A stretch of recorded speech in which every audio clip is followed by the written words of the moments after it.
বহুদিনৰ মূৰত ভিডিঅ' এটা দিম বুলি ভাবিছোঁ। চাওঁ ভিডিঅ'টোত কি দেখাওঁ কি নেদেখাওঁ এনেকুৱা হৈ আছে। গতিকে যি পাৰোঁ অলপ তাকে দেখাম বুলি ভাবিছোঁ। ভিডিঅ'টো আৰম্ভ কৰোঁ। হওক, আজিকালি লকডাউনৰ সময়ত মানুহবিলাকৰ প্ৰত্যেকৰে অৱস্থা খুব বেয়া হৈ গৈছে। মানুহবিলাকৰ যেন পানীত হাঁহ নচৰাৰ দৰে অৱস্থা হৈছে। ইফালে টকা পইচা উপাৰ্জনৰ ৰাস্তা একো নাই, দিবলগীয়া বহুত থাকে। গতিকে কি কৰিব কি নকৰিব এনেকুৱা হৈছে। মানুহৰ মনবিলাক দোমোজাত পৰিছে। বিশেষকৈ মধ্যবিত্ত শ্ৰেণীৰ মানুহখিনিৰ কাৰণে সমস্যা ডাঙৰ হৈ গৈছে। তেখেতসকলক যিখিনি লাগে সেইখিনি পোৱা নাই। উপাৰ্জনবিলাক বন্ধ হৈ গৈছে, দিবলগীয়া বহুত আছে।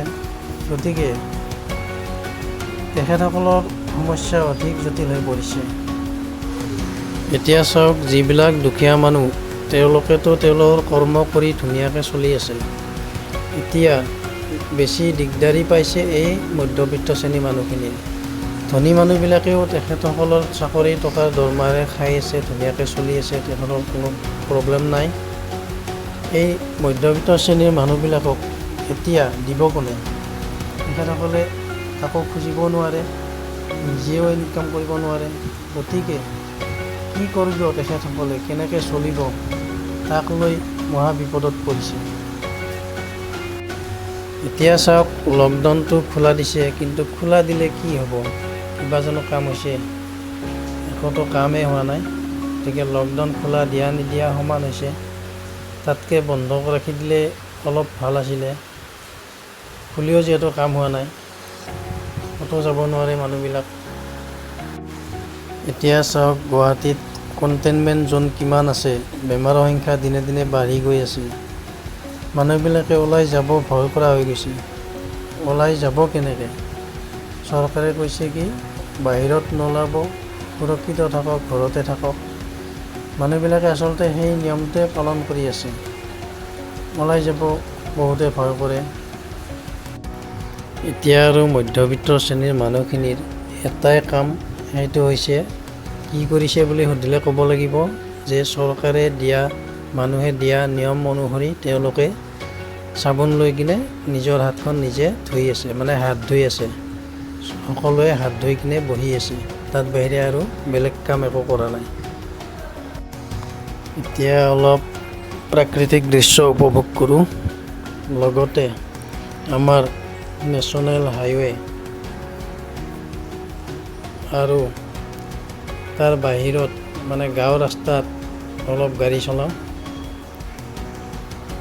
প্ৰাকৃতিক দৃশ্যবিলাক চাই খুবেই ভাল লাগে।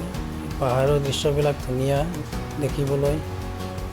মানুহৰ ঘৰবিলাক আছে ওপৰত, চালে মনোমোহা দৃশ্য, চালে চকু ৰৈ যায়। এয়া চাওক, আমি নেশ্যনেল হাইৱে গাড়ী চলাইছোঁ। ৰাস্তাটো খুব সুন্দৰ কৰি বনাইছে। ইয়াত গাড়ী চলাই ভাল লাগে। এতিয়াতো লকডাউনৰ সময়, ইয়াত কোনো গাড়ী মটৰ নাই, জাম নাই, একেবাৰে খালী হৈ আছে। এইটো চাওক, তাত টাৰ্ণিং আছে। ইয়াতে এইখিনি ঠাই আৰু খুব ভাল লাগে।